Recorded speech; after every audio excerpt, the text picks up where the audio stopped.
שלום לכולם. היום בעזרת השם אנחנו נעשה שיעור תשובות לשאלות המאזינים. המאזינים היקרים השאירו שאלות בקו, וכאן המקום להתנצל ממי שהשאירו שאלות לפני כמה חודשים ואני לא התייחסתי עד עכשיו. פשוט לא התפניתי לעניין. בעזרת השם מכאן ואילך יהיה איזה אולי פעם בחודש או אפילו פחות, נראה שיעור שמיוחד לתשובות לשאלות המאזינים. אנחנו נקריא את השאלות ובעזרת השם, בשם השם נעשה ונצליח, נענה מה ששייך לעכשיו, דברים ששייכים לשיעורים הבאים, לנושאים שעדיין לא פתחנו, אז נשתדל כמחווה במחוג, או על כל פנים בדרך קיצור, בדרך כותרת, לסכם את העניין, להשיב את נפש השואלים, שאדם ירגיש שיש התייחסות, ידע שבדיוק מה הם כותרות השיעורים שילכו להיות בעניין ההוא, ובדרך באופן הרחבה נעשה את זה בעזרת השם בזמנו, כל שיעור ושיעור בנושא בהרחבה עם כל השקלה וטריה, וזה החלי בעזרת צורי וגואלי. אז ככה, השואל הראשון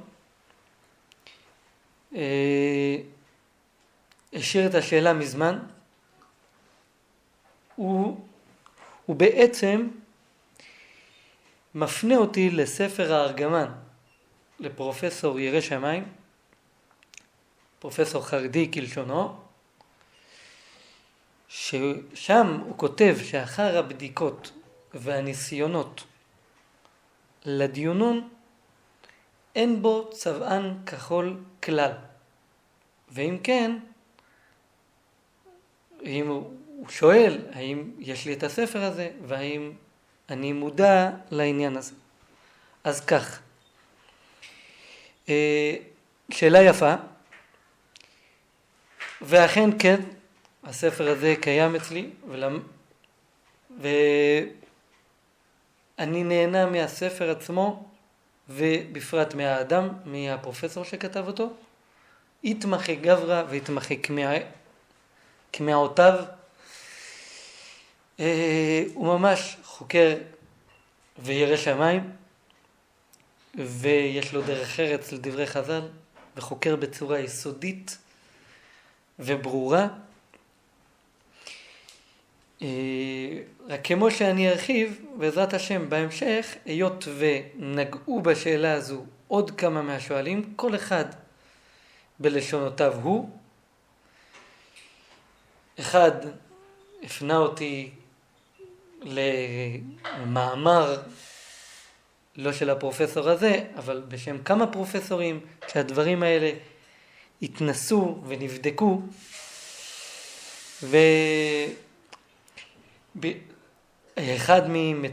אחד מהתומכים הנלווים של הארגמון גם כן ממש תמה איך אני אומר נגד הדבר הזה, ולמה הייתי צריך בכלל לעשות ניסיונות, ומה הם הניסיונות, הלא כבר זה ברור ומפורסם וכבר ניסו וכו' וכו'. אז ככה, אני שמח מהשאלה. בהרחבה גדולה הייתי עונה על זה בשיעור שאותו אני אקדיש לנושא הזה. הנושא הוא של הטענה על צביעת התכלת של רזין, רק שכבר אי אפשר להתעלם כי רבו השאלות באותו נושא, וכבר אני מרגיש חובה לעצמי וגם זכות לבוא לפרט יותר בעניין הזה. אבל ככלל, אני רוצה לומר קודם כל, ראשית, אפשר להיות רגוע, ברוך השם, כל הספרים וכל עשרות וגם מאות הקונטרסים שעסקו בנושא, הכל כאשר לכל, מכל הצדדים, ברוך השם, קראתי והשתדלתי לבדוק כל שאלה ושאלה שאני עוררתי, לבדוק בדיוק מה נאמר בנושא, אין על ידי מצדדי הארגמון, אין על ידי החולקים, אבל מה שחשוב זה שהרבה יותר מזה, ההתעמקות שהייתה לי בנושא ובדקתי, גיליתי עוד דברים שנעלמו מעיני הכלל, אבל אני יכול להרגיע את המאזינים, אם יש מאזין שאולי מסתפק או משהו כזה או אחר, האם אני יודע על קונטרס פלוני או אלמוני, אז אני יכול להרגיע אותו, ברוך השם, קראתי הכל, וגם מה שיצא אחרי שהכרעתי לפי מה שנודע לי. וכאן אני מתייחס לשאלה ששאל מאזין שלישי, ופחות או יותר אני אסכם את השאלה שלו, אני אגיד בדיוק איך הוא שאל. הוא בעצם הכניס כמה וכמה שאלות בשאלה שלו, ופחות או יותר הוא ניגש ככה. קודם כל, למה באמת אתה ככה שולל לחלוטין את הארגמון? האם בגלל שבשיעור הראשון שאני אמרתי שבתוספות וברמב"ם כתוב להדיא שהתכלת נעשית לא רק על ידי הדם של החילזון, אלא דם בתוספת סממנים שעל ידם הם יוצרים משהו שלישי? האם הוא הבין שזה בגלל זה, שהסיבה למה אני לא נוקט כמו ארגמון זה בגלל זה, ואז הוא אומר, מה זה, בסדר, נכון, הסברת שככה הרמב"ם אומר, אבל מי אמר? אולי לא זו כוונת הרמב"ם. וגם מה זה, אפילו לא ספק. וככה הוא אומר את הדברים בכאב, כאילו, מה, וכי אפילו ספק דאורייתא אין בזה, וכולי וכולי. ועל זה הוא מוסיף, עוד איך אתה בא ותומך בתכלת, שזה התכלת של רזין, שהתברר בוודאות שהצבע הדם שלו לא צובע תכלת. וחוץ מהלשון שלו ככה, חוץ מהדיוק שאתה דייקת ברמב"ם, אז הפשטות היא שזה לא, שהצביעת תכלת אמורה להיות מעצם הדם חילזון לבדה, שהיא מפיקה צבע תכלת, ואם כן, איך אתה סותר את זה? וגם, הרבה מהשאלות ששאלת על הסימנים, הוא מתכוון למה שבשיעורים, אני עוררתי על הסימנים, שהארגמון לא תואם את סימני חז"ל. הוא אומר, למה אתה אומר את הדברים האלה בביתך? הרי יש הרבה תשובות, ונכתבו על זה הרבה קונטרסים, וגם אחרי המסקנות שלך, הכוונה, אחרי שאני כבר הסכמתי עוד כשדיברתי עם הנועם שלנו, והוכרע אצלי העניין, עוד הרבה יש משא ומתן, ואנשים מחדשים בעניין וכולי, אז למה אתה לא הולך ושומע את כל הדברים האלה? הרי השאלות האלה כבר כתובות, השאלות שלך כתובות, וענו עליהן וכולי וכולי וכולי. אז ככה, ראשית, קודם כל, המאזין, אני מתנצל בפני המאזין, הוא פשוט לא הבין נכון את השיעור הראשון שלי. השיעור הראשון, אני אזכיר למאזינים, זה היה שיעור מהו המקור לכך שתכלת אינה כשרה אלא מן החילזון. וגם מהו ההסבר לכך שתכלת לפי כל שיטות הראשונים, היות ויש שיטות מהראשונים שאומרים שהוא נעשה דווקא על ידי סממנים, איך ייתכן שדווקא זה נקרא התחלת מן התורה? מה קרה כאן? אם זה מהחילזון, צריך להיות מהחילזון לבד. תוספות הרי נעמד על דברי הגמרא שתחלת, שהאי תחילתא איך יצוויתו לה, איך אתם צובעים תחלת? שמים גם סממנים ביורה, וביחד צובעים תחלת. תוספות נעמד על זה, תימה, איך מערב סממנים בעד התחלת? אז הוא אומר, ויש לומר, שדווקא על ידי תערובת הסממנים, דווקא זה נקרא תחלת.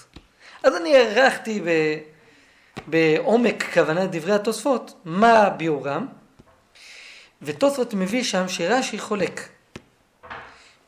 כל מי שרוצה יכול לשמוע עוד פעם את השיעור שמה, להבין טוב יותר מה אני מדבר. ואני הוכחתי ברמב"ם שהרמב"ם ודאי לא סביר עליה כרש"י אלא כתוספות, זה הדברים מאוד מפורשים בדברי הרמב"ם. אבל כלפי מה שאותו מאזין אומר שזה רק דיוק, אז זה לא נכון, כי הדברים מפורשים ברבותינו האחרונים, גדולי האחרונים. אני בעזרת השם בשיעור על הצביעה, שנעשה אותה אפילו לפני הסממנים, כדי לוודות גם את סוגי החלזונות, אז נעריך על זה בעזרת השם. יש הרב חידה, גאון עוזנו הוא נקרא. הרב חידה הוא גם כן פשוט לא כבעתה בקותחה ברמב"ם, שהצבע התחלת נוצר דווקא על ידי תערובת סממנים. לפני זה הוא לא יכול להיות צבע תחלת, ועל ידי שניהם נגרם צבע התחלת. וגם עוד רבים מהרבותינו, וגם אחד מהאחרונים, הנודע ביהודה, שמשמעותו לכאורה לא ככה, אז יש הוכחה ברורה שהוא לא אמר את זה בדעת תוספות והרמב"ם, וכמו שאני בעזרת השם עתיד להרחיב על זה בשיעור הבא, בשיעור לא הזה, שיעור הבא שנדבר על הצביעה. היות וזה לא הנושא כאן, אז אני רק אומר בכלליות, זה לא מדויק מה שהוא אומר, זה לא דיוק, זה פשוט דברים מפורשים. עכשיו, כלפי מה שהוא אמר אבל, שאני בגלל הסיבה הזו שללתי את הצביעה בארגמון, אז זה טעות. אני לא אמרתי כזה דבר בשיעור שלי, בשיעור הראשון לא אמרתי, ולא שבאמת זה לא טענה על הארגמון, שזה לא מסתדר עם תוספות ורמב"ם, אבל אני לא אדחה כזו דחייה אני לא דוחה, כי אם זה מתאים לפחות עם רש"י, אני לא דוחה. גם לו יצויר והחילזון, הארגמון, היה מתאים לפחות עם ראשון אחד, בשום אופן בעולם לא הייתי דוחה, הגם שבוודאי יותר טוב שהחילזון יתאים כמו ההלכה, כי הרי רמב"ם, אז הלכה כמותו, וזה דברים ברורים, כל גאוני הפוסקים, עוד רבותיו של מרן רבי יוסף קארו, מארי בירב כותב את זה, מארי אבואב, המרלב"ח, הרדב"ז כותב את זה, רבי יוסף קארו כותב את זה בשו"ת אבקת רוכל, כן? מרן הבית יוסף כותב את זה באבקת רוכל, וכל הגאונים כותבים את זה, אני מתכוון גאוני הפסק, שבמקום שאין לנו הכרעה, אז העיקר זה כדברי הרמב"ם, ולכן בהלכתא למשיחא עושים כדברי הרמב"ם, ואין המקום להאריך בזה עכשיו, להביא את כל השו"תים שנאמרו בזה. בכל אופן, כלפי רש"י זה ודאי ככה, וכמו שהבית יוסף עצמו כותב בסימנים הראשונים באור החיים, שרש"י הוא היה פרשן ואולי היה פסקן. פירושו שהיות ורש"י התכוון יותר לפרש את הפירוש היותר קרוב לפשט, לפעמים הוא בחר לכתוב גם כן דבר שהוא לא מוכרח אצלו להלכה, אלא אם זה יותר קרוב לפשט. ולכן היחסות, המשקל של דברי רש"י בתור פסק לעומת הרמב"ם, המשקל שלו פחות לעניין הכרעת הפסק. כן, זה גם ידוע ש90% מהפסק שנפסק בשולחן ערוך זה רמב"ם. לכן ברור שדבר שיותר מתאים עם הרמב"ם, ודאי זה יותר הכרעה להלכה וכו'. אבל אני לא דחיתי בגלל זה את הארגמון. הסיבות למה הארגמון נדחה אצלי מכל וכל, הוא אחרי שעיינתי בכל הספרים ובכל הקונטרסים, ואגב אני יכול להרגיע את המאזין, גם מאחרי שהכרעתי, עוד ידי נטויה ברוך השם ותהילה לאל, אני בודק לראות תמיד מה עוד יתחדש בבית המדרש בעניין, ואם יהיה דברים שיניחו את הדעת ויתרצו את הקושיות, בוודאי אני אקבל. כי זה אני רוצה לומר, אני התחלתי את כל החקירה שלי בחילזון, לא בטור ללכת עם התחלת של רדזין. הפוך. התחלתי את החקירה הזו על מנת ללכת עם התחלת הארגמון. היות וראיתי את הקונטרסים הראשונים על זה, זה היה נראה לי שהם טוענים דברים, וקצת שכנע אותי. אמרתי, אני אבדוק את הנושא. לאט לאט שנכנסתי, ונכנסתי יותר ויותר ויותר ויותר לעומק, עד שגיליתי הרבה דברים, ואז התבררו לי המון דברים שכיום לא ידועים. ולמשל, אם ניקח את הדוגמה הזו, מה שהבאנו בשיעור לגבי האחרונים שמצדדים בעד הפורפורה, כן? אז זה רבים, כל מצדדי הארגמון תמיד מצטטים את האחרונים האלה, את החוות יאיר, תפארת ישראל, תועפות ראם, כל היעבץ במטפחת הספרים, כל האחרונים האלה, כן? עכשיו, מה קורה כשאנחנו דנים על הסימנים, אז כמו שאמרתי, הסימנים נכתב עליהם על ידי מצדדי הארגמון המון תירוצים איך ליישב אותם, איך ליישב את הסימנים. ברוך השם, הגעתי על ידי חיפוש מחיפוש ונר מנר וכו' וכו', הגעתי להוכחות ברורות ומוצקות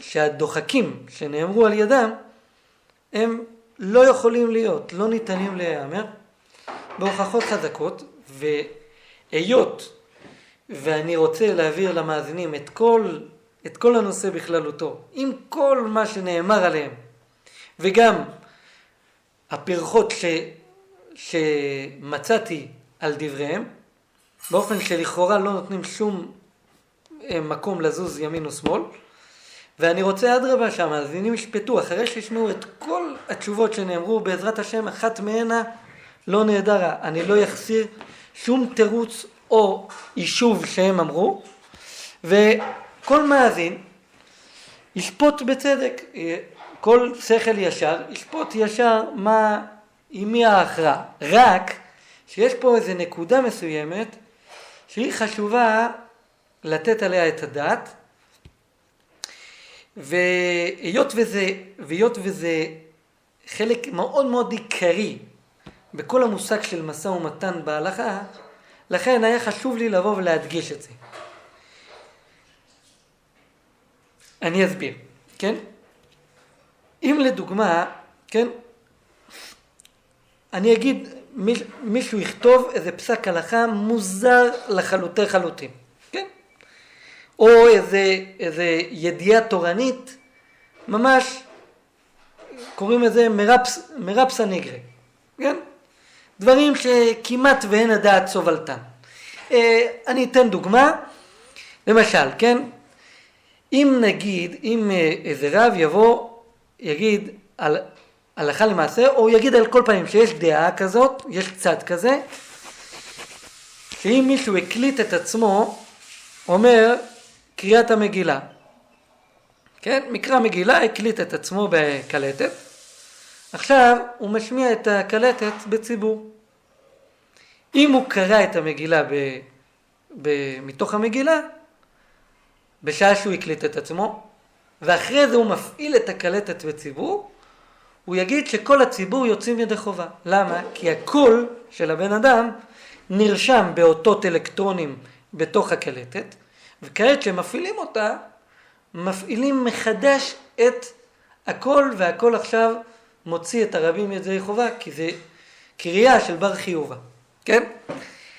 ברור שסברה כזו תקומם כל בעל שכל ישר, כי מה זאת אומרת? הרי הקול הזה הוא לא שנתפס הקול של הבן אדם בתוך הדיסק או בתוך הקלטת. זה ברור שלא. הרי מה שקרה כאן זה סך הכל שהאותות האלקטרונים חיכו כביכול את הקול של המקליט. כן? אז זה ברור, זה טענה חזקה. אבל אם אני אגיד לכם שרב חיים ברלין, שהוא היה אחרון חשוב מאוד, הוא טען ככה, כן? ובאמת כך הוא טוען, זה ברור. אז כבר כל ההתייחסות תהיה שונה. למה ההתייחסות תהיה שונה? כי אם אדם גדול אמר, אז אפילו שלנו זה נראה תמוה, אז ברור שלהלכה אנחנו לא נפסוק ככה.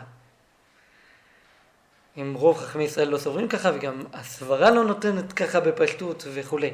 אבל מכל מקום אי אפשר לעשות את חכם מחכמי ישראל, וגם אם בדורות האחרונים אי אפשר לעשות אותו שופטנה, אי אפשר לעשות אותו טיפש.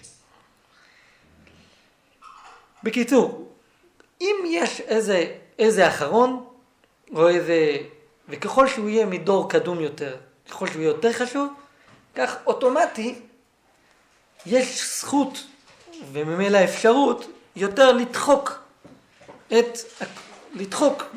בתירוץ, לדחוק את הקושיות, להגיד תירוצים יותר דחוקים, כדי לקיים את דברי אותו חכם. לענייננו, לגבי מה דברים אמורים, היות והתירוצים על הסימנים על ידי מצדדי הגמון, הוויכוח ביניהם לבין החולקים עליהם הוא האם זה בגדר אפשרות רחוקה ודחוקה, או שזה דברים בלתי מתקבלים על הדעת. זה הוויכוח. הוויכוח אוחז שם. זאת אומרת, גם הדוחק הוא דוחק. זה דחיקה מסוימת של הסימן ולהוציא אותו ממשמעותו. ההוכחות שלי הם באים להוכיח שזה כבר עבר את הרמה הזו. אז כיוון שזה הדיון, אם עכשיו הם באים ואומרים, הם כותבים את זה בכל הקונטרסים, שהחוות יאיר, התפארת ישראל, התועפות ראם, היעבץ במטפחת הספרים, הם כותבים שהארגמון כקוצים הוא החילזון.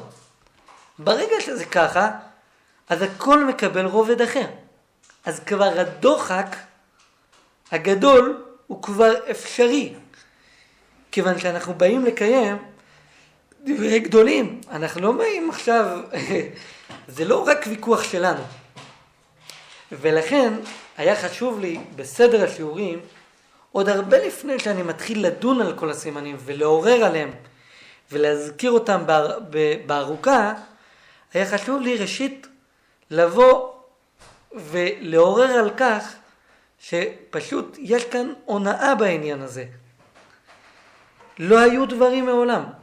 אותם האחרונים כלל וכלל לא נתכוונו לארגמון כקוצים, והדברים ברורים. כבר הרב הרצוג בזמנו, שהוא חקר את כל תעשיית הפורפור ובהרחבה ובעיון, הוא גם הגיע למסקנה הזו כלפיהם.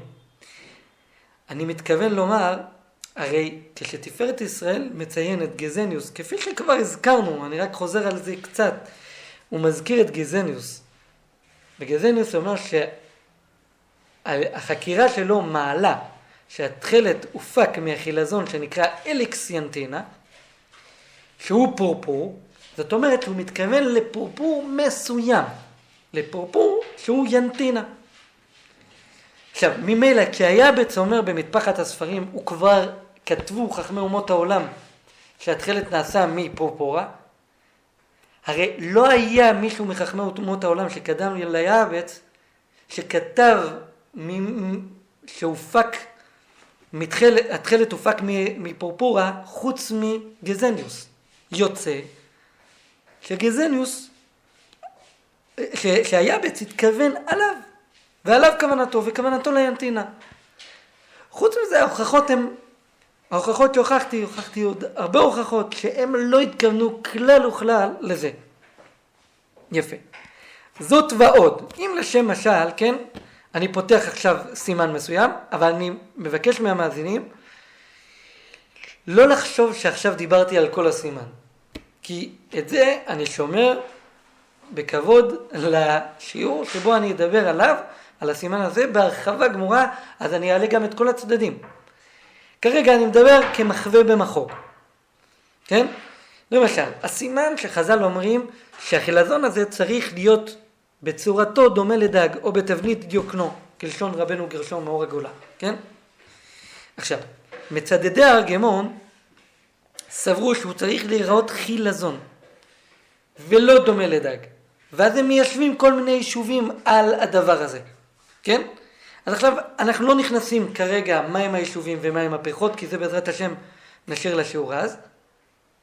אבל,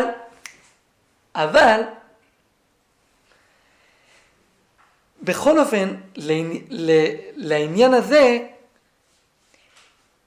כשאנחנו נבוא לדחות אותם בזמנו, בשיעור, ונוכיח, אז לא יוצא וההוכחות יהיו מוצקות, כן, בעזרת השם זה מה שהולך להיות, ואדם יוצא בהרגשה, הנה, יש פה הוכחות מוחלטות. אז אם יישאר לו בראש, שבסדר, אבל החוות יאיר, והיעבץ,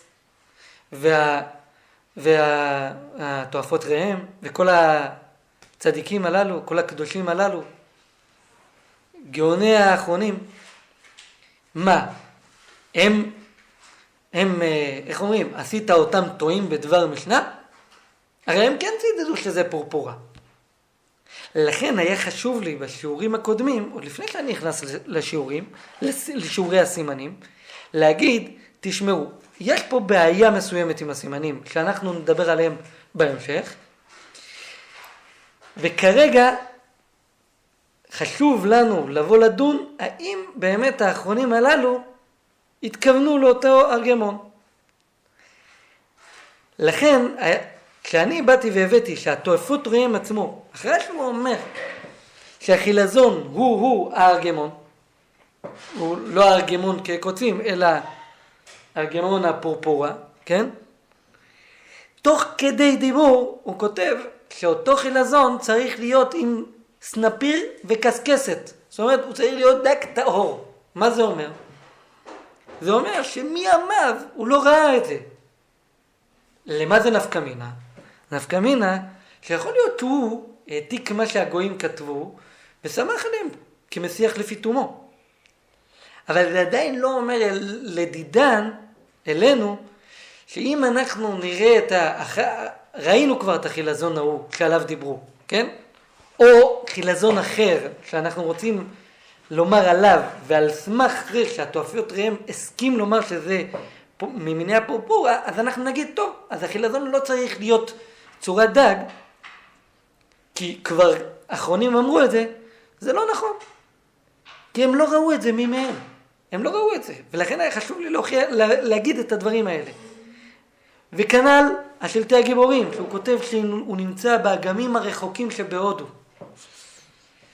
ופשטות לשונות שהוא לא ראה אותו מימיו. חוץ מזה שהנסיבות מוכיחות כן. כי אם הם היו רואים את זה, והם סוברים שזה תחלת, אז יאללה, שיפיקו מזה תחלת לציצית. הם לא כתבו מילה למה הם לא הפיקו, כן? לא יצויר והיה סיבה צדדית. אם יבוא מישהו וירצה לתרץ טוב, למה הם לא הפיקו? כי היה להם קשה משהו זה. אז הם היו כותבים את זה.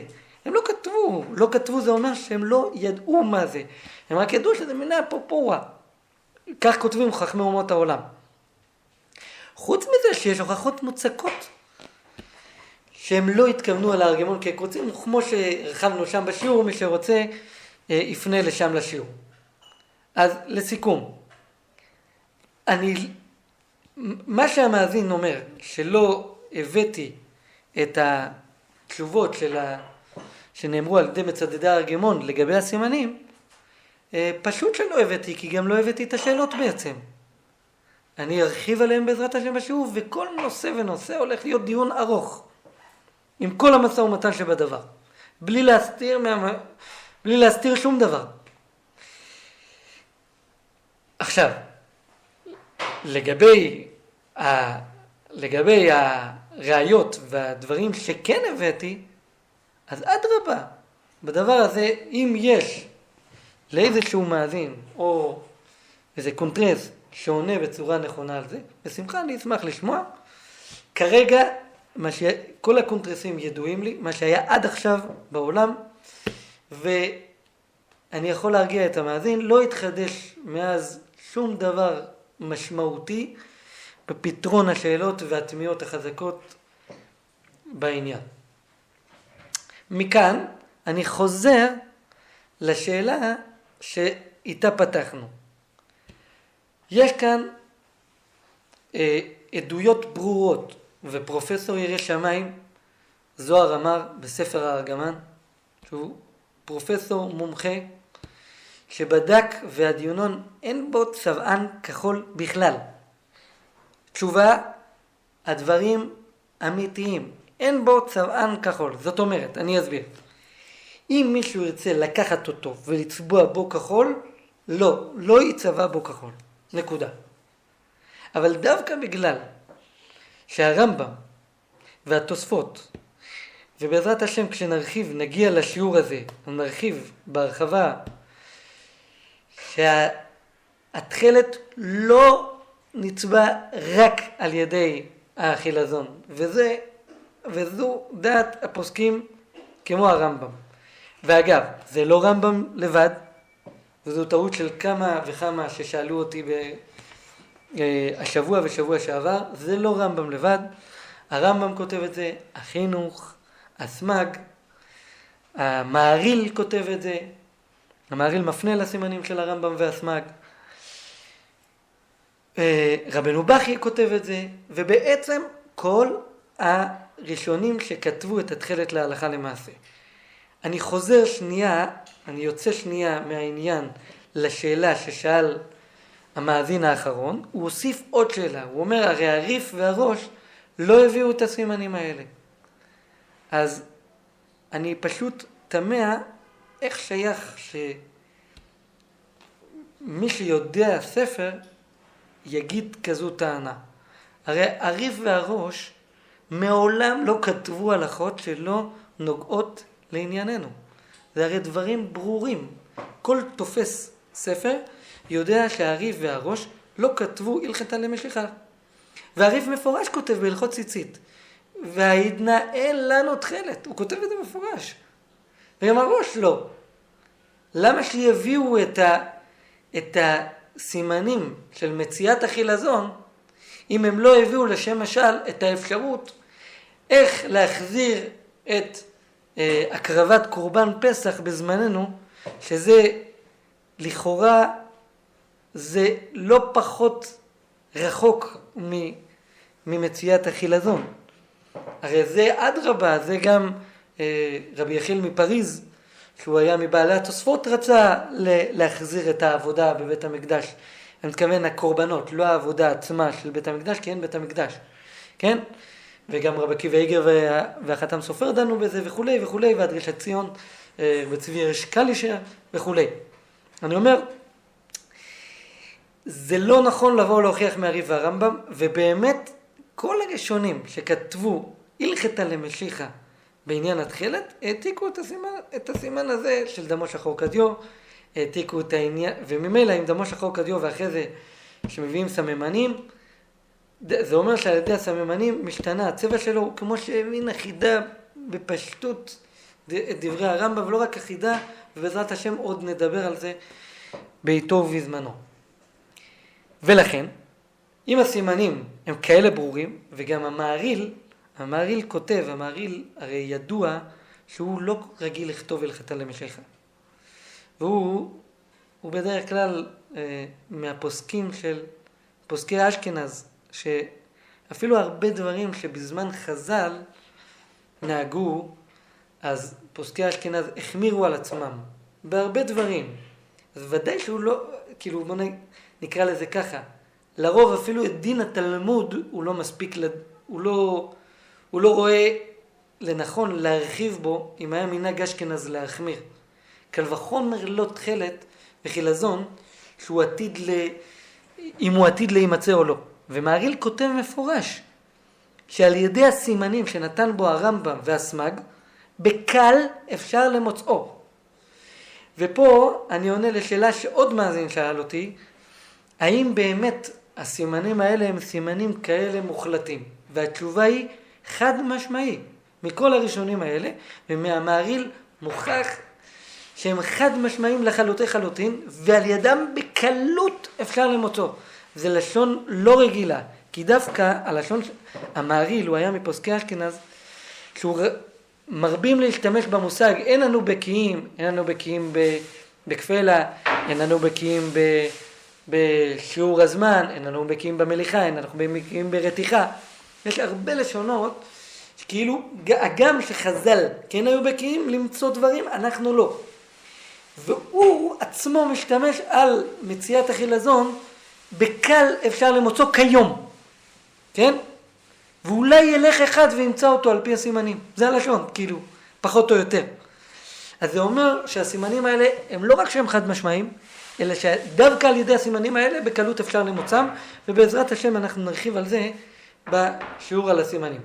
עכשיו, אני חוזר לשאלה, עוד פעם, השאלה העיקרית שהיא חוזרת על עצמה כל הזמן, הצבע התכלת אין בו צבען כחול, אבל דווקא בגלל שהרמב"ם וכל הראשונים כותבים להדיא שבתחילה הוא שחור כדיו ואחר כך הוא מתהפך על ידי הסממנים, אז דווקא זה אומר שהתרכובת שלו ביחד עם הסממנים הם יוצרים את האפקט. ולכן כל הבדיקה הזו האם בדיונון יש צבען כחול או אין צבען כחול, לא זו הדרך ולא זו העיר, זה בכלל לא קשור למושג התלמודי. אני רוצה להביא דוגמה לכך, דוגמה שאותי אישית היא מאוד מקוממת, בדבר השפן והארנבת. בתורה מעידה שהשפן והארנבת הם לא מפריסי פרסה, אבל הם מעלים גירה. עכשיו, כיום מוסכם אצל כל החוקרים ואצל כל המדענים שהארנבת והשפן אינם מעלות גירה. לא מעלות גירה כלל. למה? אם אתם תראו את השפן ואת הארנבת, אתם תראו שאחרי שהם לעשו את האוכל והתקן, עוד פעם הם לועסים בחזרה. אבל לא ברור מה קורה שם בתוך הפה. האם הם לועסים את האוכל או לא לועסים את האוכל. בכל אופן, איך הגיעו החוקרים והמדענים, ואגב, אין החוקרים אשר בני ברית המה, ואין החוקרים אשר לא מבני ישראל המה. הגיעו למסקנה הזו. ולמה? כי יש דבר מאוד מאוד מאפיין את מעלה הגירה, כל מעלה הגירה, זאת אומרת כל בהמות הכשרות, בהמות וחיות הכשרות, שיש להם 4 קיבות. 4 קיבות שונה מאלה שלא מעלות גירה, שיש להם רק קיבה אחת, ו4 קיבות הן המסייעות להעלאת הגירה. כן? ואילו השפן והארנבת אין להם 4 קיבות, יש להם קיבה אחת. זה הביא לחוקרים הוכחה חד משמעית שהם לא מעלות גירה. אנחנו רואים שהפה שלהם זז. טוב, זה שהפה שלהם זז זה לא ראיה, זה רפלקס, זה התשובה. זה כל כך תפס הדבר הזה, כאילו, וזה בעצם, איך אומרים, זה בעצם כפירה בתורה. התורה אומרת שמעלים גירה, הם אומרים שלא. אז זה כל כך תפס השאלה הזו, עד שהרבה מהחוקרים שבני ברית, שכן מאמינים בתורה, חלקם שומרי תורה ומצוות אפילו חרדים, חלקם דתיים, חגרו את עצמם לענות, חלקם אפילו היו תלמידי חכמים. ענו כל מיני תירוצים, תירוצים אבל שהם מאוד מאוד קשים, כן? דווקא אחד גדול, אני לא נזכיר את שמו, ענה שכיוון שהפה שלהם זז כאילו מעלה גרה, התורה מתייחסת לזה כאילו זה מעלה גרה. זה תירוץ תמוה מאוד, תמוה מאוד. תסלחו לי אם אני אגדיר שאפילו זה רק מגדיל את השאלה, כן? בכל אופן, למשל, ספר המהפך של רב זמיר כהן, הוא מציע תשובה שדרכם של השפן והארנבת לאכול את הגללים של עצמם. הם מטילים גללים ואז הם אוכלים, וזה הכוונה מעלה גרה. וזה תירוץ, במחילה זה נגד חז"ל. חז"ל מסבירים בהרבה מקומות מה זה מעלה גרה. מעלה גרה פירושו שהם מעלים את הגרה לוושת בפנים. זה לא נקרא מעלה גרה, זה נקרא משחזר גרה. זה לא מעלה גרה. להעלות הכוונה, להעלות אותו מהקיבה ללמעלה, זה דברים ברורים. זה דברים שלא ייתכן לאומרם. אבל למה אני פה מביא את השפן ואת הארנבת? כי הדבר הפלאי הוא שהמדענים פשוט החליטו שהמגדיר של מעלה גרה הוא עובד לפי העקבות. וממילא אם אין להם 4 עקבות הם אפילו לא טרחו לבדוק, אפילו פעם אחת, תבדוק אפילו בדיקה אחת, האם הגרה, האם הם באמת מעלים את הגרה מהקיבה ללמעלה. אפילו לא הלכו לבדוק את זה. כל כך פשוט להם שאם אין 4 עקבות, אז הוא לא יעלה. בו בזמן שההפך הוא הנכון. כי דווקא, וזה דווקא מצוין באחרונים, שהמדענים, בעלי המדע, מצאו סוג של דבר אחר, ממיני הדבר אחר, שיש לו 4 עקבות. אז הם אמרו, הנה, מצאנו הוכחה נגד התורה, שיש דבר אחר שהוא מעלה גרה. ובסוף, אחרי כל הטריחה והחיפוש, הם מצאו שגם שיש לו 4 עקבות, אבל הוא לא משתמש בהם להעלות גרה. עכשיו, המדענים זה לא מעניין אותם. הם מבחינתם נאחזו במושג 4 עקבות, ומבחינתם זה המגדיר מעלה גרה ולא. בו בזמן שהתורה בכלל לא אכפת לה בעקבות. זה שלחיות והבהמות יש 4 עקבות וזה עוזר להם להעלות את הגרה, לא זה המגדיר מה זה מעלה גרה. מעלה גרה זה מעלה את הגרה מלמעלה למטה. מלמטה בחזרה לפה. אחד שעושה את זה על ידי קיבה אחת והוא בעצם גורם איזה קי מסוים להעלות, בסדר, זה גם נקרא מעלה גרה. עכשיו, אותו פרופסור זוהר אמר, כן, שהוא מחבר את ספר ארגמן גם כן, הוא היחיד שקלט את הנקודה הזו, כן, ולכן הוא רצה לעשות ניסיון באמת לבדוק האם הוא רצה לשים איזה חומר מסוים ומצלמה מבחוץ, לראות באמת האם הוא מעלה את הגרה, כי הדבר הזה מעולם לא נבדק. עכשיו, היות והוא פרופסור והבדיקות שלו במעבדה הם רשמיים, ואסור חוקית מבחינת חוקותיהם לעשות ניסויים על בעלי חיים, אז הוא שלח בקשה לניסיון, רק שפשוט הוא קיבל תשובה שלילית שאסור לו לעשות, שהם לא מסכימים לו לעשות את הניסיון. והוא כותב כזה בכאב, הוא כותב, אני לא מבין למה לא נתנו לי, למה לא נתנו לי. בפועל הניסוי הזה לא נעשה עד היום הזה. עכשיו אני בטוח ב100% שהשפן והארנבת מעלים את הגרה בלי 4 עקבות. זה פשוט אצלי, אני אפילו לא צריך לעשות בדיקות. אם התורה אומרת, אם הקדוש ברוך הוא אמר, זה פשוט לזה כך. והקושיה שלהם לא קשה מידי, וכמו שלא היה קשה על הדבר אחר. פשוט. ואותו דבר קורה כאן. כאן בדיוק קורה אותו דבר. רק לא אותו דבר במובן השלילי של העניין, ששם אז התורה אומרת, אז צריך התייחסות אחרת. פה זה אחד האחרונים אמר, ויכול להיות שלא נודע לו משהו, ובהחלט אם הוא טעה, אז צריך לשלול את דבריו. תורתנו הקדושה אמת כתיב בה, וכוש תקאי, ואנחנו לא נתרץ אחרונים אם הוא לא ידע את העניין.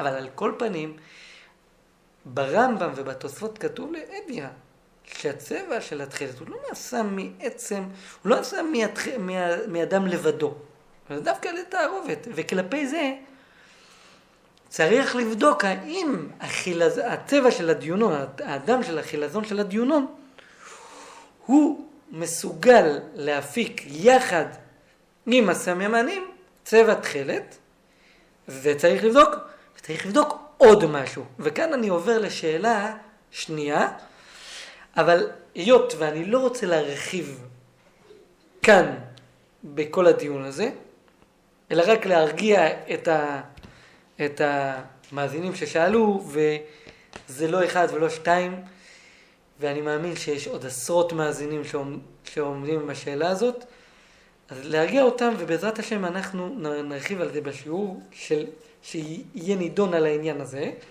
אז כאן אנחנו רק כמחווה במחוג נסביר את הנקודה. מה שכן איך אומרים, יהיה קושייה ופרחה לרזין, אם אנחנו נמצא שבשביל ליצור את התכלת, את הצבע התכלת, על ידי הסממנים, לא נצטרך דווקא את הדם הזה של החילזון, אלא לשם משל יספיק דם של שור או דם של כל בעל חי אחר, או לאו דווקא דם, כן? אז זה יהווה שאלה ופרחה. כי אם כן, למה אנחנו צריכים דווקא את הדם של שור, דם של חילזון? עכשיו, פה חשוב לי לומר שהאדמו"ר מרדזין הנוכחי, הוא כתב קונטרס על זה, והוא ענה תשובה, ולעניות דעתי לעניות דעתי במחילה מכבודו, זה טעות גמורה. אם הוא, כאילו, זו לא תשובה כלל, ואם רק זה היה התשובה, אז היינו צריכים לדחות, לא רק היינו צריכים, הייתי דוחה בפועל את התכלת הרדזינאית מכל וכל. התשובה שלו היא כזו: מי שעושה יין שרף, כן, עושה וודקה, מחמץ, עושה את זה מתבואה. והוא עשה גם וודקה מתפוח אדמה. עכשיו, היין שרף, וודקה, אין בו שום מאפיין מהחימוץ של החיטה. זה רק נקרא לזה ככה, זה בלשון הבלטניה, בלשון הבלטניה על יין שרף, שם בהלכות חמץ בפסח, הוא קורא לזה קיוע בעלמא. קיצור, אין שם את הרכיבים הכימיים עצמם, לא של זה ולא של זה. זה נראה אותו דבר לחלוטין. ובכל אופן זה חמץ, היין שרף שהופק מתבואה הוא חמץ, והיין שרף שהופק מתפוח אדמה הוא כשר בפסח לחלוטין. אומר, אם ככה, אז זה אומר שאם התורה אמרה שהצבייה צריכה להיות על ידי חילזון, לא משנה לנו שעל ידי דבר אחר, באותו תהליך צבייה, אתה יכול להפיק את אותה תוצאה. זה לא משנה לנו, כי זה תכלת וזה לא תכלת. עד כאן דבריו. אבל במחילה, אני אחרי 1000 מחילות ממנו, זה דברים שלא ניתנו להיאמר, ואני אסביר למה. כי נכון שמבחינה הלכתית, אם התורה אומרת, תיקח את המין החילזון הזה, דיונון הרוקחין, ותעשה ממנו תכלת, אם אני אעשה ככה, אז נכון שאני יכול לעשות ממשהו אחר, זה יהיה כשר וזה יהיה פסול, זה ברור. אבל פה, יש פה הוכחה מוחלטת שלא זה החילזון שעליו ציוותה תורה. ולמה? כי הרי החילזון שעליו ציוותה תורה, לא רק בני ישראל צבעו בו תכלת.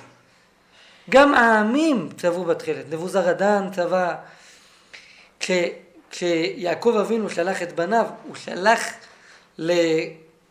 ליוסף הצדיק תכלת חילזון. כי אלו דברים המזמרים בעולם, זה דברים שמשובחים מאוד וחשובים מאוד בעולם, ועולה דמים יקרים. אז אם ככה, מה ראו אומות העולם על ככה, לחלות את ממונם, לשלם דווקא על דם של הדיונון, אם אפשר לקחת את זה מדם של שור? זה דברים שלא ניתנו להיאמר. זה לא יכול להיות. אלא, זה ודאי לא תירוץ. רק מה? שהאמת שכלפי הדבר הזה, האם אפשר לצבוע באותו תהליך צביעה גם מדם של שור, זה דבר שרווח בעולם וכזה פשוט שכן. ואנחנו בעזרת השם, אחרי מסע שלם ובדיקה, אפשר לומר מעבדתית, אבל לא במעבדה על ידי פרופסורים, אלא בצורה אם אפשר לומר פרטיזנית, כאילו, לא במעבדה ובאופן, בליווי אנשי מקצוע, אבל לבד עשינו את הבדיקה בעיון, והתוצאה הגיעה חד משמעי שלא. התהליך הצביעה הזה, על ידי הדם של הדיונון, יוצא תכלת. על ידי דם של שור או על ידי דברים אחרים, לא יוצא תכלת חד משמעי. בעזרת השם, אני ארחיב על זה בשיעור בדיוק מה היה ומה בדיוק, אילו דברים קרו, ובהתייחס להגדרה המדעית של העניין, בעזרת השם. חוץ מזה, עוד ברצוני לעסוק בעניין עוד, אני רוצה לבדוק שם עוד כמה דברים, הגם שכרגע אין שאלה, יוצא שאין שאלה, ואם כן הדם של הדיונון קשר בתכלית לצביעת התכלת מבחינת השאלה הזו, ודאי, אין פה שום בעיה, אבל בכל אופן אני רוצה לבדוק, כי אני רוצה למצוא את כל האפשרויות, ואם אני אמצא פרחה אחת, גם אם הוא לא הוזכרה על ידי מצדדי הארגמון, אני שולל את התכלת הזו ואני לא אקבל אותה, אם היא לא תואמת את גדרי ההלכה ואת המציאות, לא נושאים פנים בתורה. הגם שגדולים אמרו וכולי, אבל אין לו לדיין על מה שעיניו רואות. אם זה מה שאנחנו רואים, זה מה שיהיה. כרגע אבל, זה מתאים לגמרי, וכל השאלה שמוצגת בכל העולם, מופרכת ומושללת מן היסוד. כרגע. אני רוצה רק לפנות לעוד שאלה ששאל אותי מאזין. הוא שואל, מהגמרא מוכח שהזיוף היחיד שהיה לתכלת, היה רק קל האילן. וממילא מוכח אחד מהשתיים, או שהארגמון כהה קוצים הוא התכלת, כי הרי לכאורה, אם אפשר, אנחנו רואים פתילי תכלת כיום, מארגמון כהה קוצים. ואם יש תכלת כזו, אז מה, וכי בזמן חז"ל לא עשו, גם אם נגיד שהיה תכלת אחרת, על כל פנים, הארגמון יכל להיות זיוף של תכלת. מזה שחז"ל לא מזהירים מפני הזיוף הזה, אלא רק מפני קל האילן, אז מוכח אחד מהשניים, או שהארגמון הוא התכלת, או שעל כל פנים כל חילזון שמפיק תכלת הוא כשר, וכל מה שהתורה אסרה זה רק קל האילן. אבל חילזון, אם הוא ימי, אפילו שאין בו את הסימנים, גם כן הוא כשר. עד כאן שאלת המאזין, ויפה שאל. והשאלה הזו מצויה כמו ים בכל מצדדי הארגמון. אז ככה, בעריכות לכל פרטי השאלה, נקרא לזה ככה, השלמות של התשובה של השאלה הזו, היא תתבהר בהמשך בשיעורים שניתן, אבל כמו שאמרנו, כמחווה במחוג, אנחנו נפרק את השאלה ל3 חלקים, ונסביר את הנקודות שעימה, ולפי זה למה לא קשה מידי, ולמה אין להוציא את המסקנה המרחיקה לכת הזו, שחילזון שיוצא מהים כשר אף על פי שאין בו סימנים, מכורח השאלה הזו. אז ככה, בגמרא כתוב, קודם כל, אני רוצה להתייחס ללשון מסוים, עוד לפני שאני אענה על גוף השאלה. מה שהוא אומר שהזיוף היחיד שהיה לתחילת הוא רק קל האילן, אז הלשון בגמרא, הלשון ברמב"ם, הוא כך. התחילת אינה נלקחת אלא מן המומחה. חוששים שמא לא נצבעה לשמה. ואף על פי שנלקחה מן המומחה, זאת אומרת, אני ודאי לקחתי את זה מאדם מומחה, שאדם שיודע לצבוע, שצריך לצבוע לשמה. אבל אולי הסוכן שלו, זה שמכר לו את התרכיז דם, זה שהביא לו את המבחנה עם הדם, שהוא זה בעצם ששלה את הדגים מהים, את החילזון מהים, הוא אולי הביא לו קל האילן. אז לכן אומר הרמב"ם, ואף על פי שנלקחה מן המומחה, אם נבדקה ונודע שנצבעה באחד משאר צבעונין המשחירים, שאינם עומדים, פסולה. כן? אז הלשון, אם נבדקה ונודע שהוא נצבעה בזה, בשאר מיני צבעונים, אז פסולה. כיצד בודקין אותה עד שיוודע אם נצבעה כהלכתה אם לאו? אז פה הרמב"ם מביא את הבדיקה שהובא בגמרא. לוקחין התבן וריר של שבלול ומרגליים שנתחמצו 40 יום, ושורין התחלת בחולן מעת לעת, אם עמדה בעיניה ולא קעתה כשרה. ואם קעתה, לוקחים בצק של שעורים שמאפשין אותו למרויס, ונותנים את זו התחלת שנשתנתה בתוכו, והופעת הבצק בתנור, ומוציאין התחלת מן הפת, ורואים אותה. אם קעתה ממה שהייתה פסולה, ואם מוסיף אינה, ושחרה יותר ממה שהייתה קודם האפייה, כשרה. אני מסביר את הרמב"ם. הרמב"ם אומר שהבדיקה של זה היא יכולה להיות או בשלב אחד או בשתי שלבים.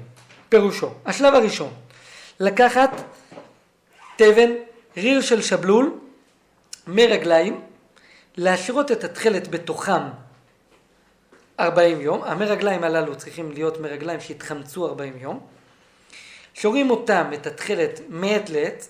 בגמרא כתוב מהלילה עד הבוקר, אבל ברמב"ם כתוב מעת לעת, אולי היה לו גרסה אחרת. ואם עמדה בעיניה ולא קעתה, אם התחלת נשארה באותו חוזק יציבות, כשרה. אבל אם היא הוכאה ממריתה, היא נהייתה יותר בהירה, יותר מטושטשת, אז צריכים לעשות את הבדיקה השנייה.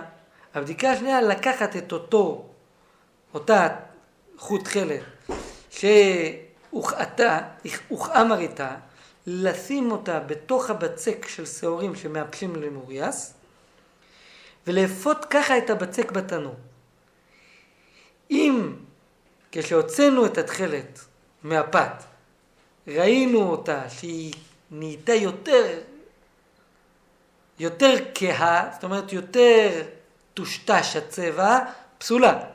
אבל אם היא נהייתה יותר חזקה בצבעה, יותר יפה, כשרה. כן? אז זה הצביעה שהובא ברמב"ם. זה הבדיקה שהובא ברמב"ם. בכל אופן, הלשון של הרמב"ם הוא כך. גם בהלכה א' וגם בהלכה ד'. בהלכה א', כל שלא נצבע באותה הצביעה פסול לציצית, אף על פי שהוא כעין הרקיע. כגון שצבעו באיסטיס, איסטיס, הרמב"ם תמיד מתרגם קל האילן, איסטיס. וככה בעצם הערוך, שהוא אומר שזה אינדיגו. אז הלשון ככה, אף על פי שהוא כעין הרקיע, כגון שצבעו באיסטיס, או בשאר המשחירים, הרי זה פסול לציצית. רואים ברמב"ם בהתחלה, בהלכה א', שיש חוץ מקל האילן, יש עוד אפשרויות להגיע לתכלת. וזה שאר המשחירים. עכשיו, בהלכה ד' גם כן, הוא כותב, אם נבדקה ונודע שנצבעה באחד משאר צבעונין המשחירים שאינם עומדים, פסולה. זאת אומרת, שברור שיש חוץ מקל האילן, סתם, זה קודם כל לפני שאני עונה תירוץ, יש, חוץ מקל האילן, יש עוד אפשרויות להגיע לכחול על ידי צבעונין המשחירים. ולכן אין להוכיח מכאן שיש עוד משהו, שאין עוד משהו זולת שניהם. מה שכן יש להוכיח זה מהבדיקה עצמה, שהבדיקה אמורה לבדוק גם את אותו סוג, גם את אותו סוג תכלת שנייה. זאת אומרת, שאם נמצא עוד תכלת, חוץ מהחילזון, או לענייננו, עם הארגמון, עומד בבדיקה הזו, ואחרי שהוא עומד בבדיקה הזו, הוא לכאורה, אותו לא אמורים להכיר בזיוף בבדיקה כזו, זה לכאורה ראייה של המאזין. שהמאזין בא ואומר, אם ככה מוכח שזה או שזה רק זה התכלת, או שכל חילזון המפיק תכלת כשר. עכשיו, אני אומר שזה מה שהביא ראייה המאזין, למרות שהמאזין עצמו התכוון לראייה אחרת. אני אגיד מה הוא התכוון. רק ששם, אז לא זו הכוונה. בגמרא, מקור הרמב"ם הזה שאותו הקראתי, הוא מהגמרא. הגמרא במנחות, שם הגמרא אומרת שבימי רב החי הביאו תכלת ובדקו אותה בבדיקה הראשונה, והיא הוחעתה. בדקו אותה בבדיקה השנייה, והיא נהייתה חזקה. עכשיו, בהתחלה, הגמרא בתחילה כשמביאה את שתי הבדיקות הללו, הגמרא הבינה שהבדיקה הראשונה והבדיקה השנייה מדובר שעושים אותם בנפרד. זאת אומרת, כל בדיקה היא בדיקה לתכלת. אין הבדיקה הראשונה, היא בדיקה האם אם נהייתה חזקה זה אומר שזה תכלת, ואם נהייתה חלשה זה אומר שזה קל האילן, וגם הבדיקה השנייה לבדה זה גם אומר ככה. ולכן האמוראים שם תמהו, מה קורה כאן? אני קורא את הלשון רק, הלשון שבגמרא מביאים על אותו מעשה. הגמרא אומרת ככה, מור ממשקה, חכם ממקום שנקרא משקה, כך מסביר רש"י, היית תתחלתה, הביא תכלת בשני רב החי. בשנים שבו רב החי היה חי. בדקו בדרב יצחק ברד רב יהודה, בדקו אותה, את אותה פתיל, בבדיקה של רב יצחק בנו של רב יהודה, שהיא הבדיקה הראשונה, ואיפרד חזותה, ונחלש מראהו, שזה אומר שזה לכאורה קל האילן. בדרבי עדה, בדקו אותה אחרי זה עוד פעם בבדיקה של רב עדה, שזו הבדיקה השנייה של הבצק, והשתנה היא למעליותה. התכלת נהיה יותר חזק, נהיה יותר יפה. סבר למפסלה, אז היה מי שסבר לפסול את זה, בגלל שבבדיקה הראשונה לא יצא טוב. אמר להו רב אחי, אמר להם רב אחי, לבני הישיבה, לחכמים שהיו שם, אלא אם זה ככה, אלא הלא תחלתאי ולא קל האילני. אם זה נכון מה שאתם רוצים לעשות, לפסול את זה, אז יצא לנו דבר מוזר, שהפתיל הזה שאותו בדקנו, זה לא תחלת. זה שהוא לא תחלת זה כי בבדיקה הראשונה הוא נחלש. וזה גם לא קל האילן, כי אחרת למה בבדיקה השנייה הוא יתחזק? והיות ואי אפשר לומר ככה, אלא שמע מינה שמועתה אהדה דאיתמר. חייב להיות ששני השמועות הללו, הבדיקה הראשונה והבדיקה השנייה, נאמרו אחת על השנייה. מה הכוונה? איכא דבדקנה בדרב יצחק ברד רב יהודה. לא יפרט חזותה כשרה, יפרט חזותה בדקינן לה בדרב עדה. מה הכוונה? אם בדקנו בבדיקה הראשונה, אז אם הוא נשאר ביופיו, נפלא, קשה. אבל אם נחלש, אז בודקים בבדיקה השנייה, ואז אם משתנה למעליות הקשרה, לגריעות הפסולה. אחרי זה אומרת הגמרא, שלחו מתם, שלחו מארץ ישראל לבבל, שמועתה אהדה דאיתמר. באמת, השמועות נאמרו אחת על השנייה. וזו מה שפוסק הרמב"ם. המאזין מתכוון לדייק ממה שמוכח בגמרא, מהלשון, לא תחילתה ולא קל האילן. ובאמת, מצדדי הארגמון בספריהם, מפה רוצים להוכיח שלא יכול להיות עוד דבר זולת שניהם.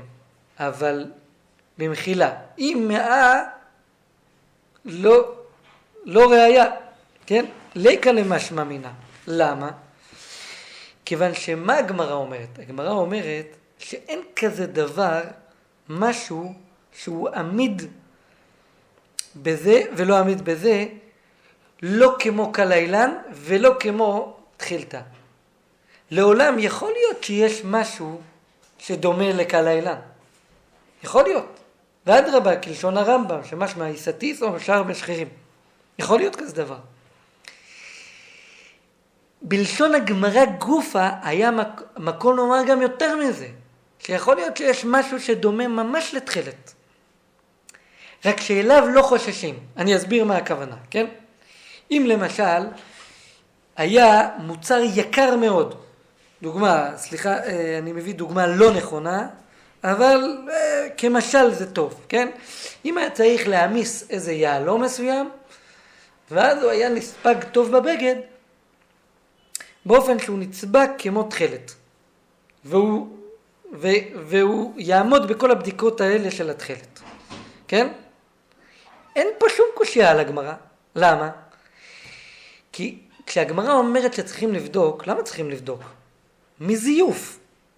כמו שכל הראשונים אומרים, שהתחילת הייתה יקרה, ואנשים לא רצו לשלם הרבה כסף, זייפו את זה בקל האילן שעולה זול. אז מאותו סיבה, הגמרא אומרת, אני השם אלוקיכם, למה נאמר בהלכות ציצית? אני הוא שהכרתי בין בכור מצרי לבכור ישראל, אני שהכרתי בין טיפה לטיפה. אני מכיר בין מי שתולה קל האילן בבגדו ואומר תחילתו. זאת אומרת, האדם מרמה את כולם, הציצית שלו נראית עם פתיל תחילת כמו כולם, זה לא נראה העיקר. כל עוד שלי יעשו את הבדיקה, זה לא נראה. הוא מרמה את כולם, אבל אותי, את השם יתברך, הוא לא ירמה. זה בעצם מה שהאמרה. ולמה הוא עושה את זה? אומרים כל הראשונים, הוא רוצה לחסוך את הכסף, שתחילת דמים יקרים הוא. אבל לחשוש שמה ימיסו יהלום וישימו את התחילת בציצית, למה יש לחשוש? זה יקר מאוד.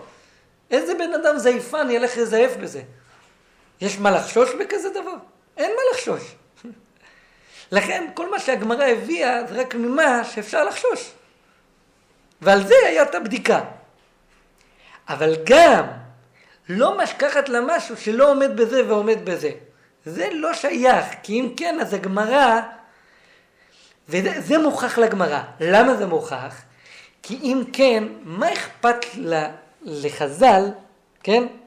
לומר שהתכלת הוא זה לא מופרד גם בזה וגם בזה. ויש כאלה שבאחד מהם לא. אני אסביר מה אני מתכוון. אם היה עוד איזה חומר שהוא מצליח בבדיקה של רב יהודה להיפרד, ובבדיקה של רב עדה לא, כן? אז היו אומרים רק את הבדיקה של רב עדה, או לכל הפחות שהיו אומרים צריך לעשות את שני הבדיקות ביחד, כדי להוציא מאותו צד, וזה לא יכול להיות, כי הגמרא אומרת, חז"ל שבאו להגיד בדיקה, הם באו לעשות בדיקה מוחלטת, שהאדם ידע רק מה זה תכלת. אבל שיכול להיות שיש משהו שדומה לתכלת לגמרי, ושלהגיד לו שיעשה רק את הבדיקה השנייה, גם זה לא יעזור לבדוק את אותו דבר. רק שאותו דבר אין מה לחוש אליו, כי הוא אפילו לא מיעוט המצוי לשם משל, כן? כמו שאנחנו לא חששים לשאר תרפויות, רק לריאה שהיא מיעוט מצוי, או כל מיני דברים כאלה, זה לא קשה כלל. כן? אז קודם כל, גם לא יצויר והיה הארגמון, היו מפיקים ממנו תכלת בזמן חז"ל, ברור שהמזייף לא יזייף את זה בארגמון, כי חבל על הכסף. עדיף לזייף את זה בקל האילן, אם זה זיוף. הרי הארגמון גם היה יקר, בגלל שהאדם שלו היה מאוד מועט בתוך השבלול. וזה לא רק הארגמון שאותו הם מציעים לזהות כתכלת, אלא כל סוגי הארגמונים שמפיקים ארגמן. ולכן זה לא סיבה שהיו מזייפים. זה אם באמת היו צובעים בארגמון בצבע תכלת בזמן חז"ל. אבל בעצם כל השאלה של המאזין בנויה, ובעצם ההוכחה שאלת המאזין, שהיא ההוכחה של בעלי ארגמון, הכל בנוי על ההנחה שבאמת בזמן חז"ל צבעו מארגמון תכלת. אבל זה גופה מה שאנחנו הולכים לדון בשיעורים הבאים. האם יש ראיה ולו אחת שמארגמון צבעו תכלת? אז, ואני אחזור ויסביר מה הכוונה של הדברים. הארגמון עד לשנים האחרונות בו התעוררו עמותת פתיל תכלת ומייסדי התכלת החדשה,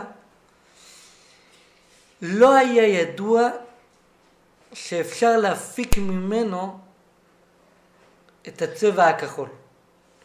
יתרה מזו, כמה מהפרופסורים שמצדדים כיום בתכלת הזו, אומרים שהדבר היחיד שקשה להם היא שלא נזכר שום מקור על שיטת הצביעה איך להפיק מהארגמון גם תכלת. הרי הצבע שלו הוא סגול. הצבע שלו הוא לא כחול. ושיטת ההפקה שלו לתכלת הוא בצורה של תוספת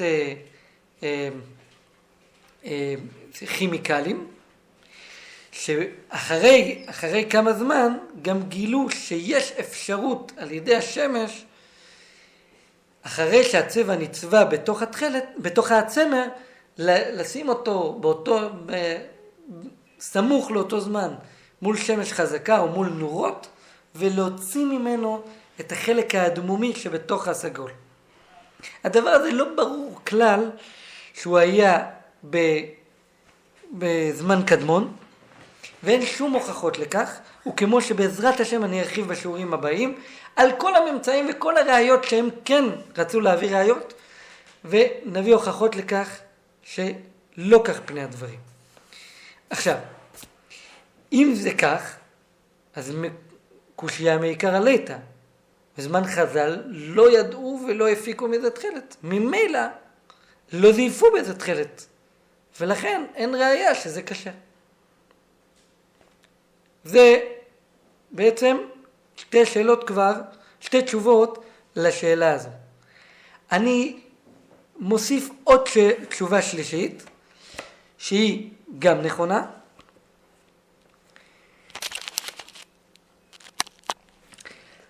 התשובה השלישית היא שבעצם יש כאן נושא רחב לפקפק בכל הצביעה הזו של הארגמון כעומד בבדיקה הזו של חז"ל. אני אסביר מה אני מתכוון. כל מי שיקח פתיל שצבוע בארגמון, פתיל תכלת שצבוע בארגמון, וישים אותו בכל הסממנים של חז"ל, אין הבדיקה הראשונה, אין הבדיקה השנייה, ישים אותו אפילו בסבון, ישים אותו באקונומיקה, כל הדברים הללו, הוא לא יעשה שום רושם בפתיל. הפתיל צבוע חזק מאוד ותקיף. הוא לא עושה בזה שום רושם, זה לא משתנה לגריעות הכלל. יפה. ואילו מי שיקח פתיל תכלת צבוע ברזין, בפועל זה לא יעמוד בבדיקות, כי הפתילים של רזין, כמו שאמרנו בשיעורים הקודמים, הם לא צבועים בצורה שהוא נכנס פנימה, והם צבועים אחרי שהפתיל יש לו את המלבין צמר. יפה. אבל שני הבדיקות, שני הדברים הללו, הם לא משקפים את המציאות כמו שהיא. ואני אסביר מה אני מתכוון. התכלת הרזינאית, שצבועה כתקנה, שצבועה על פתיל צמר, שלא עבר הלבנה, אם עושים לה את ניסיונות הגמרא, היא עולה יפה. היא לא נחעת, והיא לא נחעת לא בבדיקה הראשונה, ובבדיקה השנייה היא גם מוסיפה צבע. היא עוברת את הבדיקה כמו שצריך.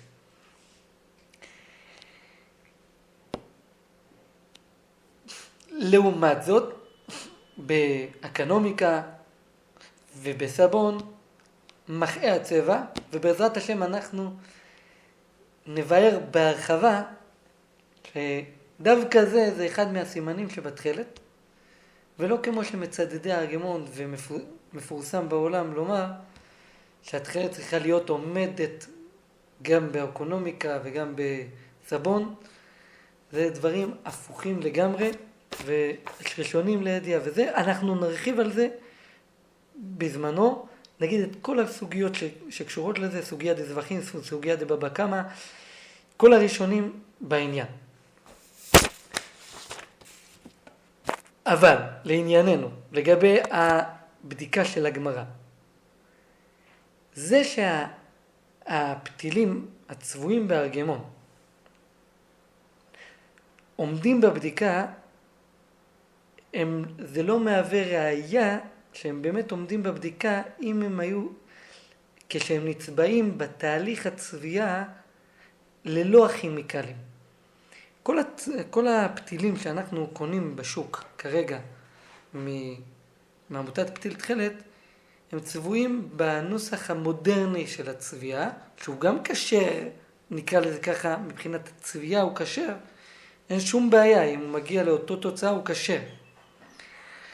אבל הוא לא ישיג את אותו ניסיון של הצביעה, של תבן וריר שבלול ומי רגליים, כי הוא נצבע בכימיקלים. אם הוא יצבע בצורה ישנה, בנוסחה ישנה, בנוסחה שאותה הם גילו, שהם צובעים את זה באותנטיות לבד, מאדם לבד וכולי, כן, גם אז צריכים לבדוק האם באמת הוא עובר את הבדיקה כמו שצריך. וכאן המקום להרחיב, שבעצם קל האילן כיום גם כן עובר את הבדיקה. כי היום הקל האילן נצבע בצורה מסוימת, צורה חדשנית. זאת אומרת, אני מתכוון לצביעה הישנה שכתובה כיום על קל האילן. מה שכתוב, הוראות איך לצבוע קל האילן בצורה עתיקה. כי זה לא הצורה העתיקה, שהצורה ההיא, אם היו עושים עליה את המבחן של חז"ל, אז חז"ל מעידים שהצביעה הייתה כהה, זאת אומרת היא הייתה נהיית חלשה יותר. ולכן, אם אנחנו רוצים לבדוק באמת האם התכלת של הארגמון עומד בבדיקה של חז"ל, שומה עלינו לבדוק צביעה פרימיטיבית כביכול של הארגמון, על ידי השמש וללא תוספת כימיקלים חוץ מסממנים שהוזכרו בחז"ל, כן? ותהליך צביעה כזה, שעצם גוף התהליך הצביעה הזו, אם נעשה אותו ביסטיס, זאת אומרת בקל האילן, הוא יתקלקל בבדיקה של חז"ל. ואז אם ראינו שאת אותו תהליך בארגמון הוא לא מתקלקל, רק אז אנחנו נוכל לדעת באמת שגם בזמן חז"ל הוא לא יתקלקל. זאת אומרת שכל הבדיקות שעשו על הארגמון זה לא בדיקות אמיתיות. וזה באמת כאב לי שהרבה שעשו את הבדיקות וטרחו, חבל שהם לא עשו את זה אותנטי. אם היה לי את האפשרות, וגם אני מתכנן בעזרת השם לעשות גם את זה, מה שכן אני יכול לומר, וזה כמחווה במחוג, אנחנו בעזרת השם נעריך על זה בשיעור, שיש רבים מהמדענים סבורים שהיות ואחרי שיוצא מהצביעה בארגמון, יוצא מהחלק הסגול, כל הדמימות שבו, ומה שנשאר רק הצבע הכחול, אז בעצם נשאר המרכיב האינדיגו, בדיוק. ואין שום הבדל במרכיב הצבע הכחול ביניהם, וממילא כל המדענים סבורים שלא שייך שיהיה בדיקה שתעשה על זה, שתהיה שונה מקל האילן. מכון צומת פרסמו מבחינתם גם כן מאמרים, למה הם גם כן הכריעו שהארגמון כקוצים הוא התכלת של חז"ל. רק הם סוברים שהצבע הסגול הוא התכלת ולא הכחול. והם כותבים כראיה שלא יכול להיות שזה הצבע הכחול, כי הרי המרכיב של הכחול של הארגמון, אחרי שהוציאו ממנו את האדום, הוא בדיוק כמו מרכיב האינדיגו, וממילא לא שייך שיעשה איזשהו בדיקה שתזהה ביניהם, אני מתכוון כלפי הבדיקה של חז"ל.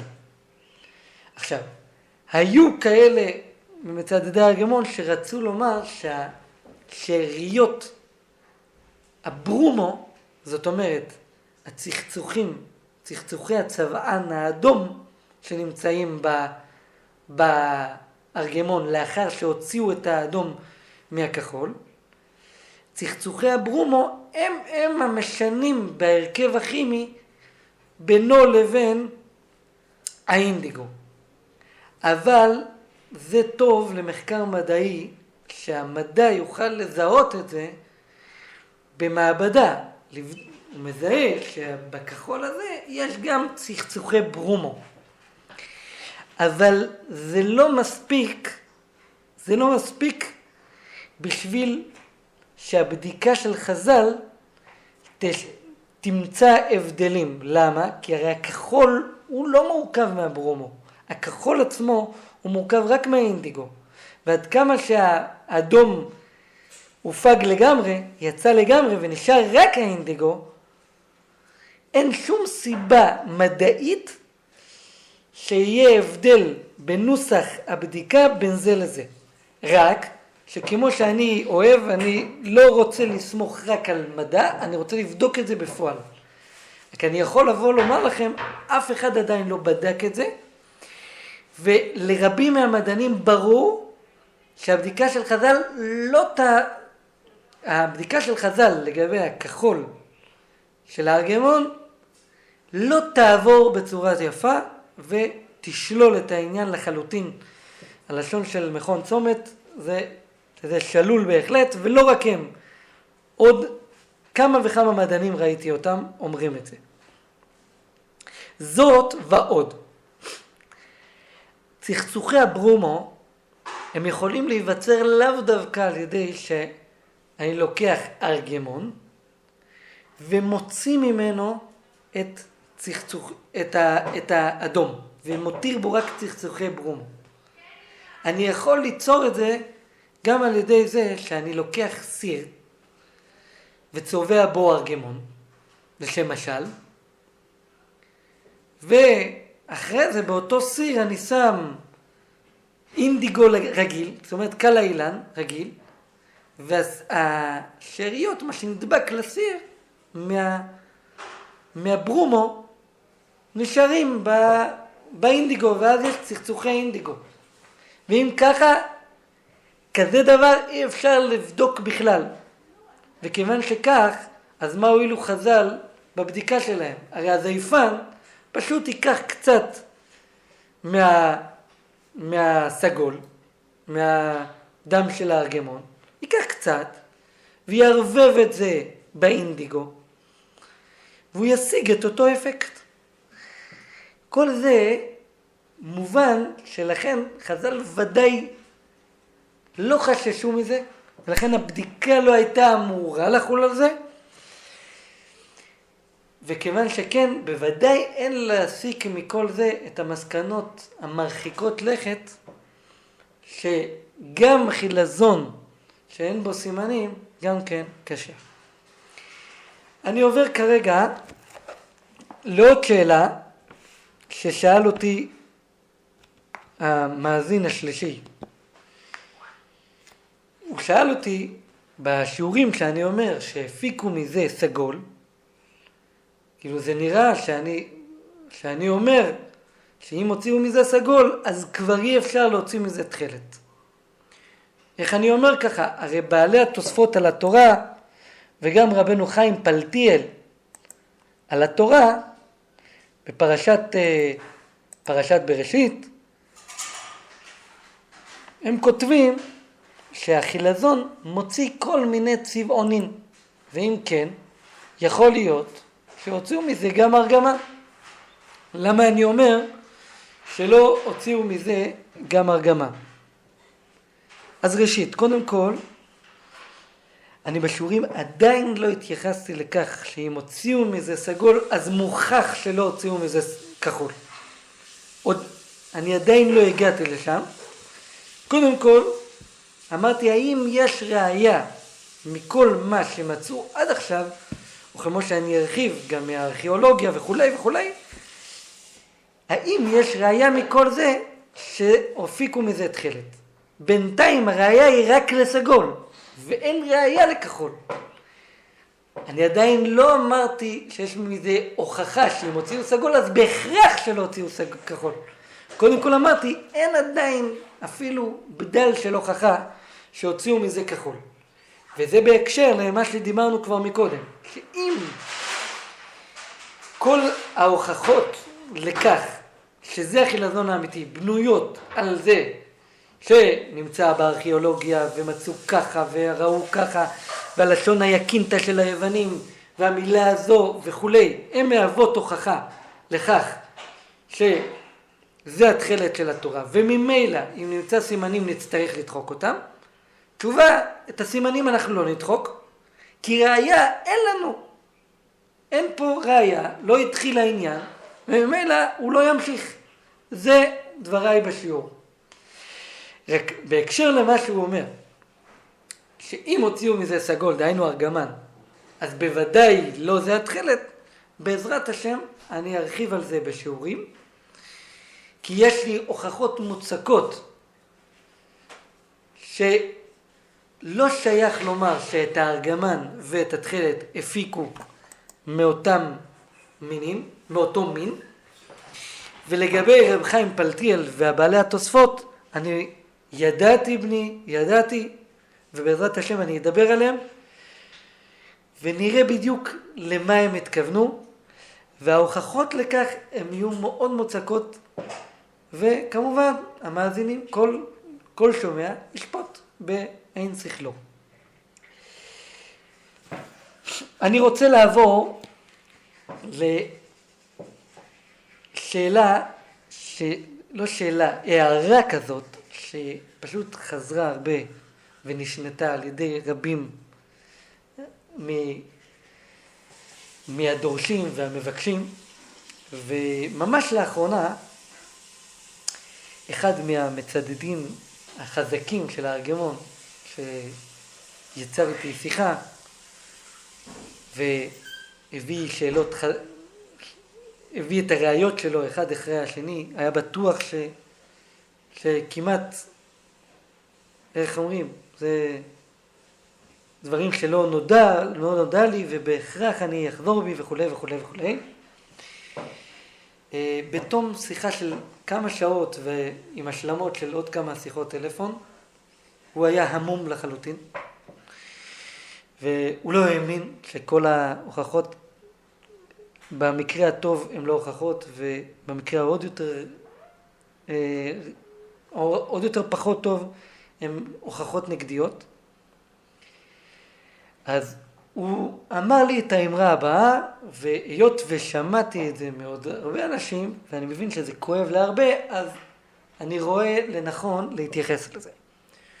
הוא אומר לי, תגיד לי, איך אתה שולל את זה, אבל כל כך, ובצורה כזו מוחלטת, ואומר שכל מי שאומר ככה טועה, הרי אתה יודע שהרבה רבנים היום, רבנים חשובים מאוד,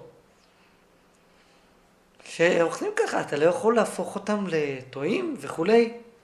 טענה בנוסח כזו. אז ככה, אני אגיד מה שעניתי לו, וזה בעצם מלווה אותי כללי, וחשוב לי להדגיש את העניין.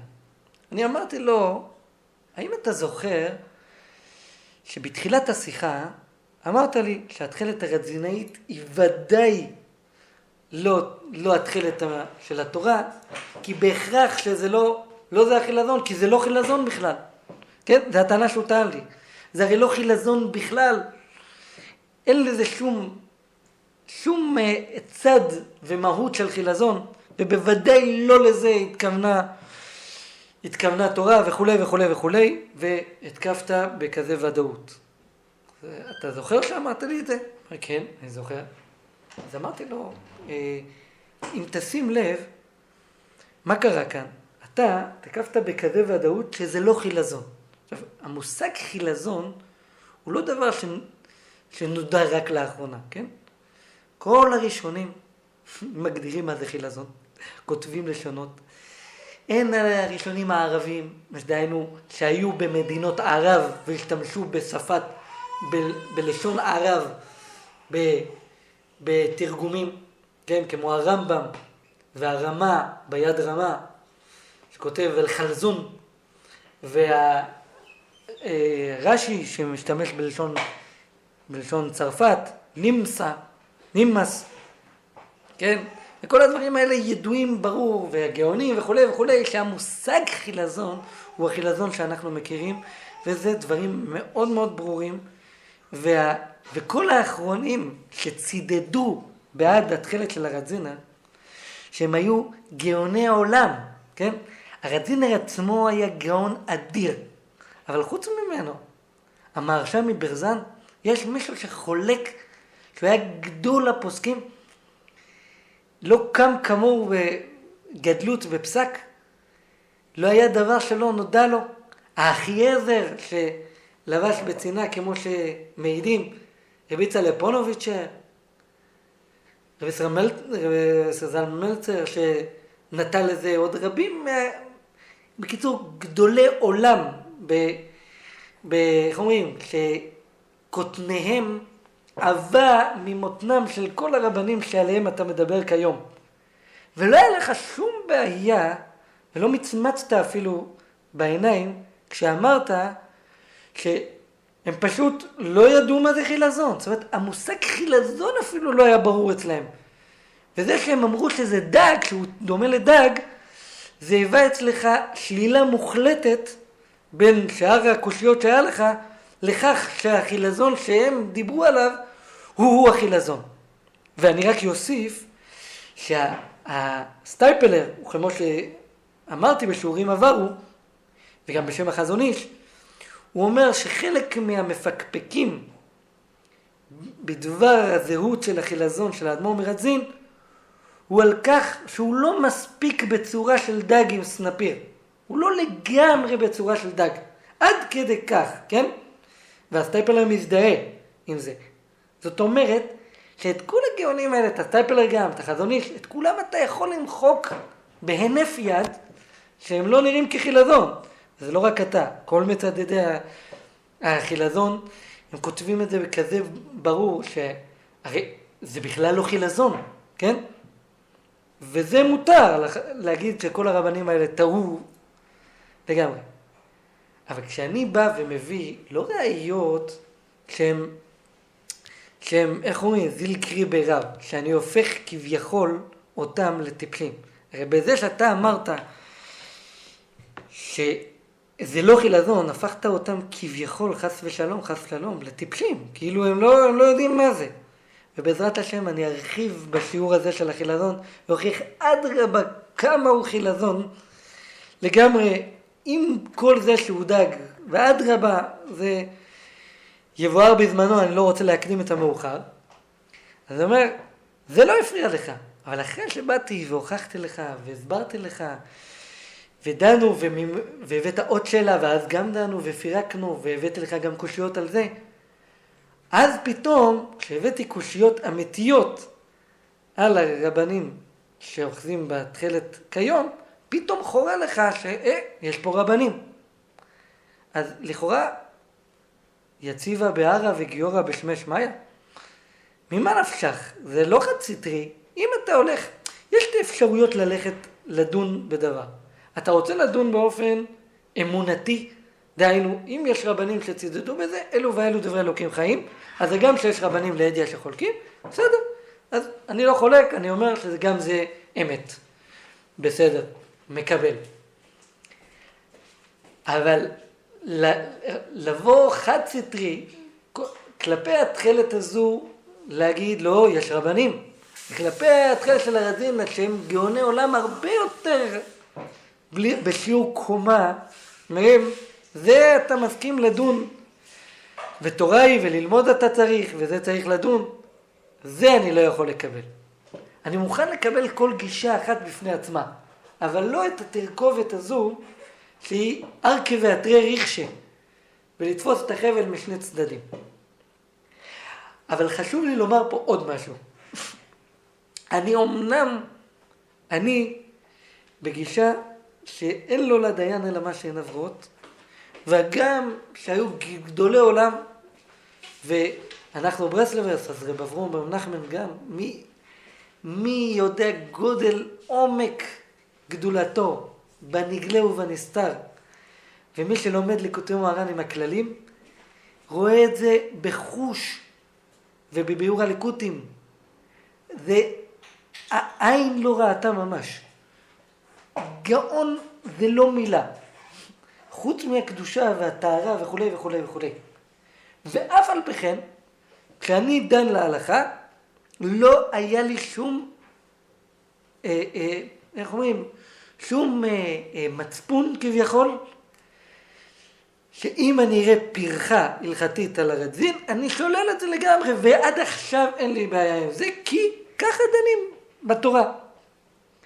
אני ככה דן, רק שאני חשוב לי אף על פי כן לבוא להסביר מה אני מתכוון כשאני בא ופורך כביכול, אני אומר שהרבנים טעו, זה לא נכון. אני אתן למשל דוגמה, כמו שאמרתי באמצע השיעור. הרי מצדדי הפורפורה, כן? כשהם מתרצים את הסימנים בדוחקים מסוימים וכו', חלק ממה שגורם להסכים עם הדוחקים, הוא ההבנה שיש פה חוות יאיר. זה לא פשוט, חוות יאיר היה גדול מאוד, היה הבץ גדול מאוד. השלטי הגיבורים, התועפות ראם, ענקים. זה נותן לכל רב מהרבנים שמצדדים בתחילת, לכל הפחות להגיד נכון, גם אם זה דוחק, אבל אולי הם למדו את הסוגיה אחרת, אולי הם תרצו את זה באופן אחר. על כל פנים, ספק דאורייתא זה ספק לחוש לחוות יאיר. אני הגעתי למקום בחקירה שלי, באופן שהבנתי גם כן את כל הדברים האלה, שלא, הם לא התכוונו על זה. יש לי הרבה נתונים שאם אותם רבנים ידעו, הם עצמם לא ייתנו מקום לכל הדברים האלה. ואפשרי גם שהם יחזרו בהם. אני בשמחה גם רציתי לבוא, לעלות אליהם, לדבר איתם, רק שראשית אני חושב ואני סבור שקודם כל אני צריך לתת את מלוא השיעורים על הנושא, ואולי גם בעזרת השם שהדברים ייכתבו בספר, ואז כשאני אעלה אליהם, הרי אין לנו זמן לדבר על זה עכשיו שעות ארוכות ולדון מנושא לנושא ולנושא. הרי הסוגיה הזו של החילזון משום מה היא קשורה לפחות 30 נושאים. כמו שאנחנו רואים פה, אנחנו מדברים, עושים שיעורים וזה לא ייגמר. בעזרת השם זה ייגמר, אני מתכוון לומר, זה לא נגמר כמו איזה נושא קטן שהוא דנים עליו שעה ופחות או יותר מיצינו אותו. כי הוא תלוי בהמון פרטים, תלוי בזה, במושג ינקינטה של היוונים, הוא תלוי במושג פורפורה שהוזכר ברעביה, הוא תלוי בפורפורה שהוזכר באחרונים, הוא תלוי וכו', וצריכים לבוא ולכתוב את כל הדברים. והיות ואין עכשיו זמן לשבת עם קול גדול על הכל בשעה אחת, אז הדברים צריכים להיות כתובים, ואז נעלה לאותו גדול, נשב איתו נגיד חצי שעה, אחרי זה נשאיר בידו ספר, הוא יוכל גם לעיין. יראה כל הדברים שדחפו אותו, הביאו לו כן ראיה, למה חייבים להידחק בשאלה פלונית ופלונית, כי יש חוות יאיר, אז נגיד, אז אין חוות יאיר. בדבר הזה, אז טוב, אין את הראיה הזו, אז אפשר גם להסתכל בצורה ישרה על הסעיף, זאת אומרת, לא חייב לדחוק, כן? וזה כל זה, אם זה דוחק, גם שמה בהוכחות, יהיה הוכחות, האם זה דוחק או כבר עבר את המושג דוחק, עבר את זה למושג שכבר זה בלתי אפשרי וכולי, כל הדברים הללו, על זה אנחנו שוקדים בשיעורים, והמטרה היא עד רמה שכל אחד יכריע, כל אחד ישמע מהמאזינים, יראה את כל המכלול, בלי להסתיר ממנו שום פרט, ובעזרת השם יגיע לכלל הכרעה. אני חותם בברכת שבת שלום לכל המאזינים, ובעזרת השם השיעור הבא הולך להיות השלמה על השיעור הקודם, לא השיעור הזה, השיעור הקודם, כן, המשך החקירה הזו של המושג יקינטה והצבעים והמסתעף, מה ששייך לעניין.